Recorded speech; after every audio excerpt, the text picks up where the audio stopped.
জি। হ্যাঁ, বিসমিল্লাহির রহমানির রহিম। মুকদ্দমাতুস সারফ, সারফের ভূমিকা। আমরা এই মূল শাস্ত্রটা পড়ার পূর্বে একটি ভূমিকা এনেছি। সেই ভূমিকা যদি কেউ ভালো করে মুখস্থ রাখে তাহলে মূল শাস্ত্রটা সে অনায়াসে বুঝতে পারবে, এবং কোরআন শরীফের এই মূল জিনিসটা যদি মনে রাখে তাহলে পবিত্র কোরআনের যত স্থান আছে দেখবেন যে এই শব্দগুলো বা এই রকমের এর নিয়মে প্রত্যেক লাইনে লাইনে, প্রত্যেক 2 লাইনে, 1 লাইনে অথবা প্রত্যেক লাইনে কয়েকটা করে আসছে শব্দ। সেই শব্দগুলোর গতি, প্রকৃতি, অর্থ, আচরণ ইত্যাদি সব সম্পর্কে আপনারা সুস্পষ্ট ধারণা লাভ করতে পারবেন ইনশাআল্লাহ। আমি ভূমিকা বেশি নিচ্ছি না, যেহেতু এখানে পড়লেই আপনারা বুঝতে পারবেন, সেহেতু আর ভূমিকা বেশি নিচ্ছি না। প্রতিটি মানুষ মনের ভাব প্রকাশ করে অনেকগুলো শব্দের মাধ্যমে, এটা তো আমরা সবাই বুঝি। আমরা একটা শব্দ দিয়েও ব্যবহার করি, মনের ভাব প্রকাশ করি, একের অধিক শব্দ দিয়েও মনের ভাব প্রকাশ করে থাকি। এই যে শব্দগুলো, এক বা একাধিক শব্দ, এই শব্দগুলোই হচ্ছে ভাষা। শব্দকে আরবিতে আল লফজ বলে, আল লফজ এর বহুবচন আল আলফাজ। শব্দকে আরবিতে কি বলা হয়? আল লফজ। আল লফজ। লাফজুন। আল লাফজু এর বহুবচন আল আলফাজ। লাফজুন শব্দের অর্থ শব্দ, আর এর বহুবচন আল আলফাজ। আলিফ লাম বাদ দিলে আলফাজ বলবেন। এখানে আলিফ লাম বাদ দিয়ে বললে লাফজুন বলবেন, লাফজ, আর বহুবচন আলফাজ। আমরা বলি যে অনেক আলফাজ বের হচ্ছে, মানে অনেক শব্দ বের হচ্ছে, অর্থ শব্দমালা। আরবের লোকজন আল আলফাজ বা শব্দমালা দিয়ে যে মনের ভাব প্রকাশ করে তাকে আল লুগাতুল আরাবিয়া বা আরবি ভাষা বলে। আরবি ভাষায় তারা তো লফজ বলবে বা আলফাজ বলবে, সেই আলফাজ দিয়ে মনের ভাষায় মনের ভাব, মনের মধ্যে যে ভাব আছে সেই ভাবগুলো প্রকাশ করে থাকে। আর এজন্যই তাদের এই মনের ভাব প্রকাশ করার শব্দমালা নিয়ে গঠিত বাক্যই হচ্ছে আল লুগাতুল আরাবিয়া বা আরবি ভাষা। এতটুকু মুখস্থ শুধু বুঝিয়ে রাখতে হবে যে আরবি ভাষাটা কি। এখান থেকে আরবের লোকজন আল আলফাজ বা শব্দমালা দিয়ে যে মনের ভাব প্রকাশ করে তাকে আল লুগাতুল আরাবিয়া বা আরবি ভাষা বলে। হ্যাঁ, আমরা এইটা 2 বার পড়ি। আরবের লোকজন আলফাজ বা শব্দমালা দিয়ে যে মনের ভাব প্রকাশ করে আরবের তাকে লোকজন আলফাজ বা শব্দমালা দিয়ে যে মনের ভাব প্রকাশ আরবিয়া করে বা তাকে আরবি ভাষা আল বলে। লুগাতুল আরাবিয়া বা আরবি ভাষা বলে। আরবের লোকজন আলফাজ বা শব্দমালা দিয়ে যে মনের ভাব প্রকাশ করে তাকে আলফাজ আল আরবিয়া, আল লুগাতুল আরাবিয়া বা আরবি আল ভাষা। লুগাতুল আরবিয়া আল বা লুগাতুল আরবি ভাষা বলে। আরাবিয়ার অর্থ হচ্ছে আরবি ভাষা। আল লুগাতুল বা আল আল লুগাতুল লুগাতুল আরাবিয়া। আরাবিয়া, আরবের লোকজন আলফাজ বা আরবি ভাষা। শব্দমালা দিয়ে যে মনের ভাব প্রকাশ করে তাকে আল লুগাতুল আরবিয়া বা আরবি ভাষা বলে। আরবিতে আল লফজ এর পরিচয়। লফজ বা শব্দ কাকে বলে? মানুষ মুখ দিয়ে যা উচ্চারণ করে তাকে আল লফজ বলে। তাই লফজ কাকে বলে? মানুষ মুখ দিয়ে যা উচ্চারণ করে তাকে মানুষ মুখ আল দিয়ে যা লফজ বলে। উচ্চারণ করে তাকে আল লফজ বলে। আরবিতে এই লফজ কত প্রকার হতে পারে বা শব্দ কত প্রকার হতে পারে? আরবিতে শব্দ হচ্ছে 3 প্রকার। আরবিতে শব্দ কয় প্রকার? 3 3 প্রকার। প্রকার। আলিফ লাম ছাড়া আমরা প্রথম পড়বো, তারপরে আলিফ লাম দিয়ে পড়বো। যেহেতু আমাদের বিভিন্ন মাদ্রাসায় যখন যাবেন আলিফ লাম ছাড়া বলবে, তখন আমরা আলিফ লাম ছাড়া বলবো। আর যদি আরবের সাথে কথা বলি তখন তারা অনেক সময় আলিফ লাম দিয়ে বলবে, তাহলে আলিফ লাম দিয়ে আমাদের বুঝতে হবে। উর্দু উচ্চারণ করবে অনেকে। আমরা সবগুলো যেন বুঝতে পারি সেজন্য আমরা প্রথমে আলিফ লাম বিযুক্ত করে, অর্থাৎ আলিফ লাম ছাড়া আমরা পড়বো। ইসিম, ফেল, হারফ। ইসিম, ফেল, হারফ। আরবিতে শব্দ কয় প্রকার? 3 প্রকার। কি কি? ইসিম, ফেল, হারফ। ইসিম, ফাইল, হরফ। ইসিম, ফেল, হারফ। আল ইসমু, আল ফেলু, আল হারফ। আল ইসম, আল আল ফেল, ইসমু, আল ফাইলু, আল ইসমু হরফ। আল ফিল আল হরফ। হ্যাঁ, ইসিম, ফেল, হারফ। ইসিম, ফেল, হারফ কয়েকবার পড়েন।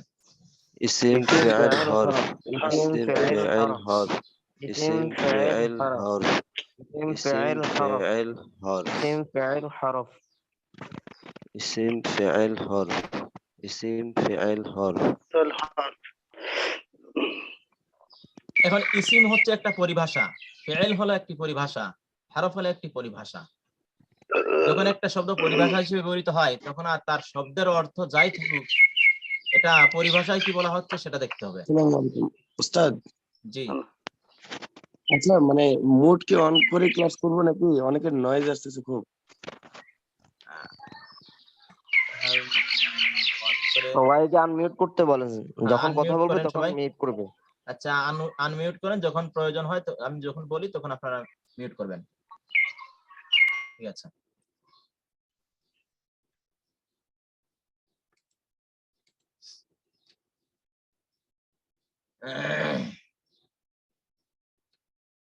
তো আরবিতে ইসিম হলো তিন প্রকার, এই আরবিতে শব্দ হলো তিন প্রকার: আল ইসমু, আল ফেলু, আল হারফু। ইসিম, ফেল, হারফ। ইসিম একটি পরিভাষা, ফেল একটি পরিভাষা, হারফ একটি পরিভাষা।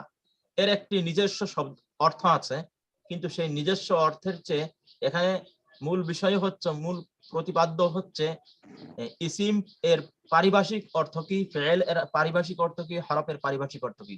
এখন পারিভাষিক অর্থ বলতে কি, যেমন আমরা বাংলায় বলি সহি। সহি একটা শব্দ আছে, সহি শব্দের অর্থ শুদ্ধ। এই সহি শব্দ বিভিন্ন স্থানে কিন্তু বিভিন্ন রকম ব্যবহৃত হয়। এই শাস্ত্রবিদরা যখন ব্যবহার করবে সহি এর অর্থ একটা বোঝাবে, হাদিস শাস্ত্র যখন বোঝাবে তো সহি এর অর্থ আরেকটা বোঝাবে, তারপরে ফিকহ শাস্ত্র যখন বোঝাবে তখন সহি এর অর্থ আরেকটা বোঝাবে।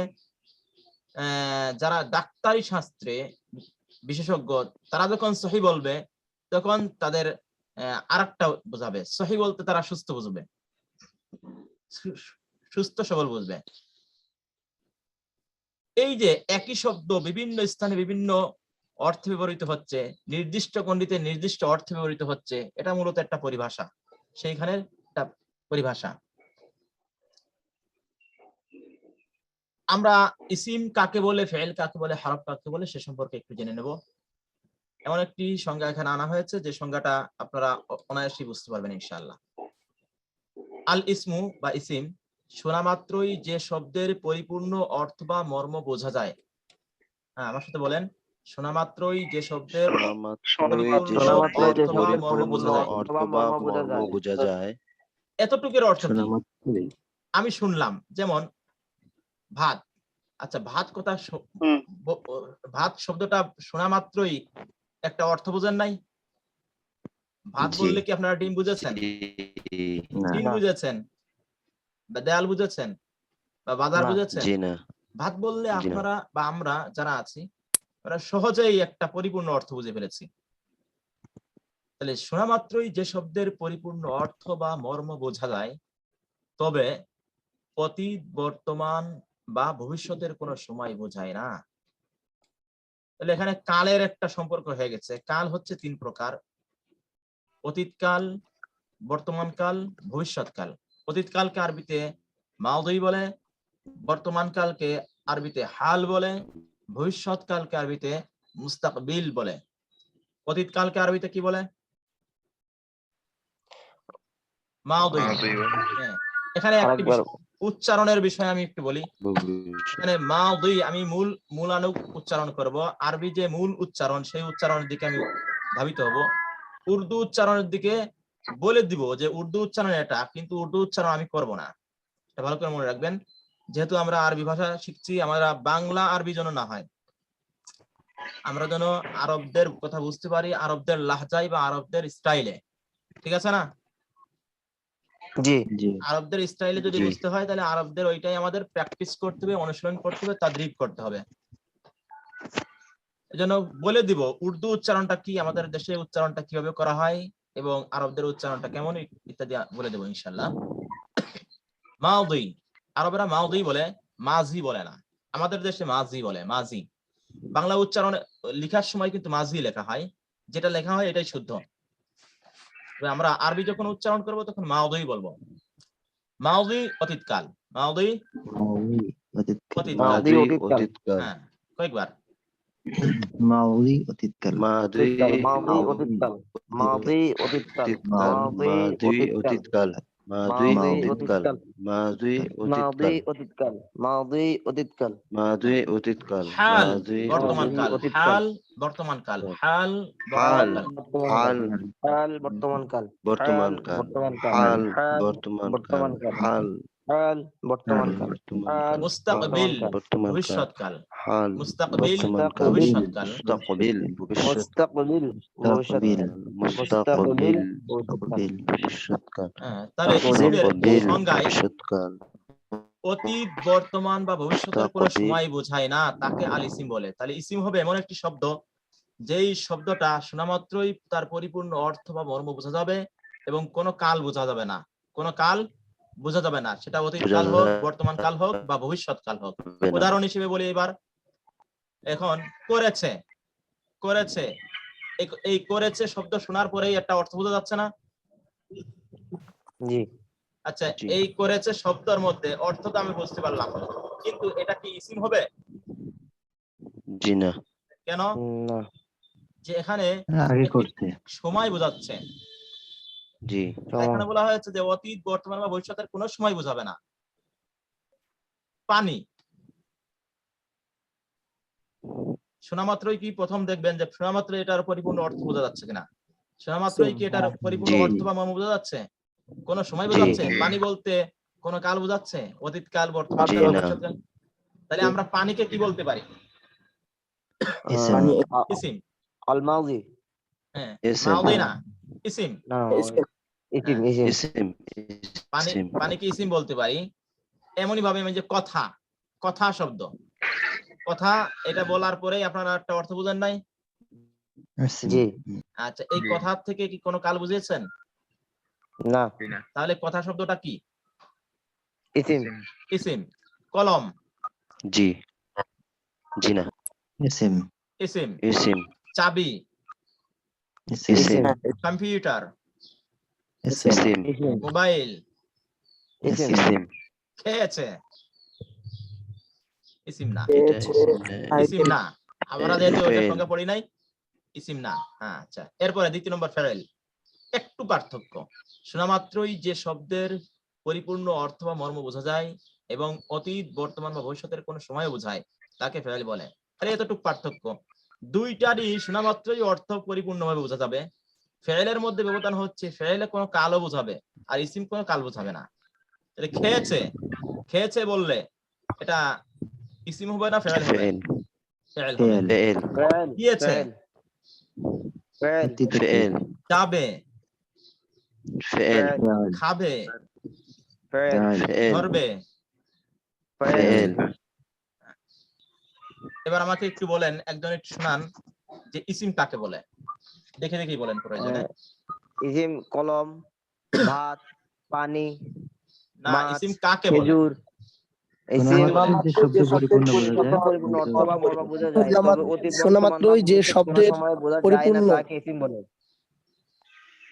হ্যাঁ, শোনা মাত্র যে শব্দের পরিপূর্ণ অর্থ বা মর্ম বোঝা যায়, তবে অতীত, বর্তমান বা ভবিষ্যতের কোন সময় বোঝায় না, সময় বোঝা তাকে যায় না, তাকে ইসিম আল ইসিম, ইসিম বলে। আল ইসিম বলে। আল ফাইল শোনা মাত্রই যে শব্দের পরিপূর্ণ অর্থ বা মর্ম বোঝা যায় এবং মর্ম অতীত, বোঝা যায় বর্তমান, এবং ভবিষ্যতের কোন অতীত, সময় বর্তমান, বোঝায়, তাকে আল ভবিষ্যতের ফাইল বলে। 3 নাম্বার থাকলো হরফ। আমরা কিন্তু ইসিমের অর্থ বলছি না, ফাইলের অর্থ বলছি না, হরফের অর্থ বলছি না, এটা পরিভাষা। আমরা অর্থ বলে দিব, কিন্তু এটা পরিভাষা, পরিভাষাকে পরিভাষার স্থানে রাখতে হবে। শোনা মাত্রই যে শব্দের পরিপূর্ণ অর্থ বা মর্ম বোঝা যায় না, আগের দুইটা গিয়েছে তো শোনা মাত্রই যেটার পরিপূর্ণ অর্থ বা মর্ম বোঝা যায়, আর এখন শোনা মাত্রই যে শব্দের পরিপূর্ণ অর্থ বা মর্ম বোঝা যায় না, বরং আল ইসিম বা আল ফি'লের সাথে যুক্ত হয়ে পরিপূর্ণ অর্থ বা মর্ম প্রকাশ করে, তাকে আল হরফ বলে। আচ্ছা, হরফ কাকে বলে? যে শোনা মাত্রই এটার পরিপূর্ণ অর্থ বোঝা যাবে না, মর্ম বোঝা যাবে না, যখন তবে ইসিমের সাথে মিলে আসলে অর্থ বোঝাবে, পরিপূর্ণ ফি'লের সাথে আসলে অর্থ বোঝাবে। এটা কি আপনারা বুঝতে পেরেছেন? জি জি আচ্ছা, একটু হরফ এর সংজ্ঞাটা একটু বলেন। শোনা মাত্রই যে শব্দের পরিপূর্ণ শোনামাত্রই অর্থ যে বা মর্ম শব্দের বোঝা যায় না, পরিপূর্ণ আমাদের অর্থ যে শব্দের পূর্ণ বোঝা অর্থ যায় না, বা মর্ম বোঝা যায় মর্ম না, বোঝা বরং যায় না, বরং বরং তা এর আল সাথে ইসিম যুক্ত বা আল হয়ে ফি'লের সাথে যুক্ত হয়ে পরিপূর্ণ পরিপূর্ণ অর্থ বা অর্থ মর্ম বা প্রকাশ করে মর্ম থাকে প্রকাশ করে করে তাকে তাকে আল হরফ বলে। বলে। বলে। মর্ম প্রকাশ করে থাকে আল হরফ যেমন বলে। উদাহরণ হিসেবে বলি যে, যে কথা দিয়ে আপনারা কি বুঝেছেন? কোন অর্থ বোঝা গেছে? যে অস্পষ্ট। না, যদি বলা হয় অস্পষ্ট। যে ব্যক্তি, ব্যক্তি শব্দটা, ব্যক্তি হলো একটা ইসিম। ইসিম কেন? শোনা মাত্রই ব্যক্তি, ব্যক্তি বললেই যে কোনো একজন ব্যক্তিকে বোঝাবে, মানে যে কোনো ব্যক্তিকে বোঝাবে। এটা যে বলতেই কোন কাঠ, খড়ি বা লোহা, দেশ, জাতি ইত্যাদি বোঝাবে না, ঠিক না? ব্যক্তি বললেই একটা শব্দ, এটা একটা অর্থ পরিপূর্ণভাবে বোঝা যাচ্ছে। যে শব্দটা ব্যক্তির আগে আসছে, আসার কারণে এখন যে একটা অর্থ বোঝা যাচ্ছে। উপর, উপর শব্দের অর্থ পরিপূর্ণ অর্থ বোঝা যাচ্ছে? জি, পরিপূর্ণ অর্থ কি বুঝেছেন? উপর ইসিম। ইসিম। উপর উপর ইসিম। ইসিম। যা, যা, ইসিম। যা ইসিম কিভাবে? জি না, যা ইসিম না। যা, চা না দ্বারা, যা, আমি তো চা দ্বারা, তারা দ্বারা, আল হরফ। তারা ফেল। দ্বারা, দ্বারা, ধারা, ধারা হচ্ছে ধারা না, ধারা না, ফেল। দ্বারা, তার দ্বারা, তার ধারা, তার ধারা ফেল। ধারা হচ্ছে আল হরফ। ধারা হরফ। এই যে দয় বয়াকার রা, দ্বারা, দিয়ে, দ্বারা কি ফেল? দিয়ে, আচ্ছা দিয়ে দিয়ে কি অর্থ বোঝাচ্ছে? কোন অর্থ বোঝাচ্ছে? দ্বারা হরফ। দ্বারা হরফ। দ্বারা হরফ দিয়ে হরফ। হ্যাঁ, তাহলে আমরা ইসিম, ফেল, হরফ সম্পর্কে কি আমাদের অস্পষ্টতা রয়েছে না স্পষ্ট হয়ে গেছে? অস্পষ্ট হয়েছে। অস্পষ্ট রয়ে গেছে? না না, স্পষ্ট হয়ে গেছে। আচ্ছা, এখন আমরা শিখবো আকসামুল আফআলি আরবাআতুন। ফি'ল হলো 4 প্রকার। আকসামুন প্রকার সমূহ, আল আফআল ফি'ল সমূহের, আল আকসামুল আফআলি ফি'লের প্রকার সমূহ, আরবাআতুন 4। এর অর্থ হচ্ছে যে ফি'ল 4 প্রকার। ফি'ল 4 প্রকার। মাদি, মুদারি, আমর, নাহি। হ্যাঁ, কয় প্রকার ফি'ল? মাদি 4 প্রকার। মুদারি আমর নাহি। মাদি মুদারি আমর নাহি। মাদি মুদারি আমর নাহি। এই 4 প্রকার ফি'ল দেখবেন কোরআন শরীফের প্রত্যেক কমপক্ষে 2 লাইনের মধ্যে একটা পাবেন। তাহলে এটা কত বড় গুরুত্বপূর্ণ বিষয়, এইটা না জানলে আমরা চলতেই পারবো না সামনের দিকে। এখন আমরা এগুলো শুধু মুখস্থ করব। এখনের যে পড়াগুলো থাকবে এগুলো শুধু মুখস্থ করব। এখন আমরা বেশি বুঝবো না, 4 শুধু মুখস্থ করব। মাদি মুদারি আমর নাহি। মাদি মুদারি আমর মাদি নাহি। মাদি মুদারি আমর নাহি। মাদি মুদারি আমর নাহি। মাদি মুদারি আমর নাহি। মাদি অতীতকাল। তাহলে যে সমস্ত ফেল আছে, ফেল হলেই তো তার মধ্যে একটা কাল পাবে না, পাওয়া যাবে। ফেল হলেই তার মধ্যে একটা কাল পাওয়া যাবে। তাহলে মাদি হলো অতীতকাল, মুদারি এটার মধ্যে বর্তমান ও ভবিষ্যৎকাল পাওয়া যাবে। মুদারির মধ্যে কোন কাল, কোন কোন কাল পাওয়া যাবে? হাল ও মুস্তাকবিল। হাল ও মুস্তাকবিল, বর্তমান ও ভবিষ্যৎকাল। আমর আদেশবাচক শব্দ, নাহি নিষেধবাচক শব্দ। আমর আদেশবাচক, নাহি নিষেধবাচক। আচ্ছা, মাদি মুদারি আমর নাহি কয়েকবার পড়ি। মাদি মুদারি আমর নাহি। মাদি মুদারি আমর নাহি। আমর নাহি। মাদি মুদারি আমর নাহি। মাদি মুদারি আমর নাহি। মাদি মুদারি আমর নাহি। মাদি মাউদি মুদারে মুদারে আমর ماضي নেহি مضارع أمر মাদি نهي মুদারে আমর নেহি ماضي مضارع মাদি أمر মুদারে نهي আমর নেহি ماضي মাদি مضارع মুদারে أمر আমর نهي নেহি মাদি ماضي মুদারে مضارع আমর أمر নেহি نهي আমর নাই মাদি ماضي মুদারে مضارع আমর أمر নেহি نهي মাদি মুদারে ماضي এবার মাউদি আমরা মুদারে আমর নাই মাদি বা মাউদি অতীতকালের মুদারে শব্দগুলো কিভাবে আসবে আমরা এটা না বুঝেই মুখস্থ করব। মাউদি ঠিক আছে, মুদারে আমর নাই মাদি এর শব্দ হলো 14টা, মুদারের শব্দ 14টা, আমরের শব্দ 14টা, নাহির শব্দ 14টা, সব 14 14টা তাহলে আমরা মাদির 14টি শব্দ আজকে মুখস্থ করব। ঠিক আছে, আমরা বোঝার দরকার নাই, আমরা শুধু মুখস্থ করব। ফাআলা ফাআলা ফাআলু, হ্যাঁ ফাআলা ফাআলা ফাআলা ফাআলু ফাআলা ফাআলা ফাআলা ফাআলু, ফাআলা ফাআলা ফাআলু হ্যাঁ এই তিনটা বেশি পড়া যাবে না, যতটুকু বলি ততটুকু পড়বেন। এই তিনটা কয়েকবার পড়েন। فعل فعل ফাআলু ফাআলা فعل ফাআলু ফাআলা فعل ফাআলা فعل ফাআলা ফাআলা ফাআলু ফাআলা ফাআলা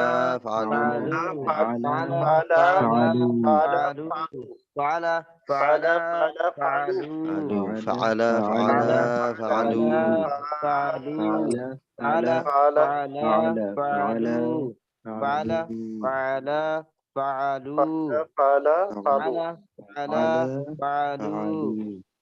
فعل فعل এবার আমরা দ্বিতীয় আরো তিনটি পড়বো, এই তিনটি পড়বো। ফাআলাত ফাআলাতা ফাআলনা, ফাআলাত ফাআলাতা ফাআলনা, ফাআলাত ফাআলাতা ফাআলাতা ফাআলনা, ফাআলনা ফাআলাতা ফাআলনা ফাআলাত ফাআলাতা ফাআলনা ফাআলাতা ফাআলনা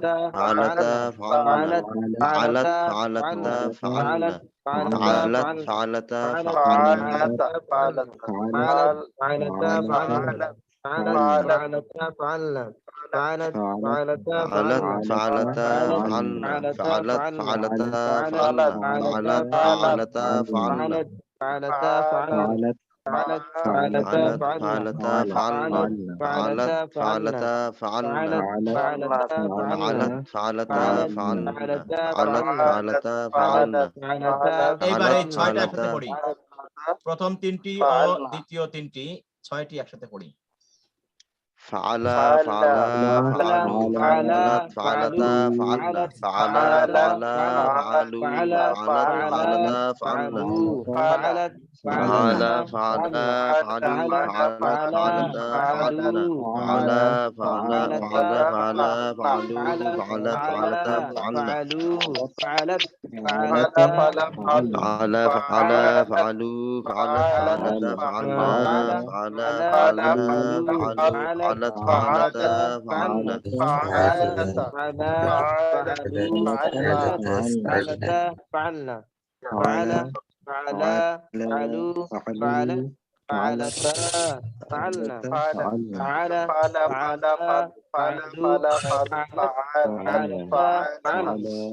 এইগুলো মূলত হচ্ছে আপনাদের সূত্র। সূত্র মুখস্থ করতে কি, সূত্র যখন মুখস্থ করা হয় তখন কি বুঝে শুনে মুখস্থ করে কেউ? না, জি না। আপনাদের সূত্র, এই যেগুলো পড়ানো হবে এখন সূত্র, এই সূত্র দিয়ে আমরা সব কোরআন শরীফের শব্দগুলো ভেঙ্গে চুরে একবারে মূলের থেকে গভীরে ঢুকে যাব। এই জন্য সূত্রগুলো মুখস্থ করানো ইনশাআল্লাহ, আল্লাহ চায় তো। فعل فعل فعلوا فعلت فعلنا এরপরে আমরা আসি, এরপরে একবারে 6টা শব্দ আমরা ই করব। এই 6টা শব্দ একসাথে মুখস্থ করা যাবে। ফাআলতা ফাআলতুমা ফাআলতুম, ফাআলতা ফাআলতুমা ফাআলতুম, আচ্ছা 3টা করেই হোক। ফাআলতা ফাআলতুমা ফাআলতুম, ফাআলতা ফাআলতুমা ফাআলতুম, ফাআলতা ফাআলতুমা ফাআলতুম, ফাআলতা ফাআলতুমা ফাআলতুম, ফাআলতা ফাআলতুমা ফাআলতুম, ফাআলতা ফাআলতুমা ফাআলতুম, ফাআলতা ফাআলতুমা ফাআলতুম, ফাআলতা ফাআলতুমা ফাআলতুম, ফাআলতা ফাআলতুমা ফাআলতুম, ফাআলতা ফাআলতুমা ফাআলতুম, ফাআলতা ফাআলতুমা ফাআলতুম, ফাআলতা ফাআলতুমা ফাআলতুম, ফাআলতা ফাআলতুমা ফাআলতুম, ফাআলতা ফাআলতুমা ফাআলতুম,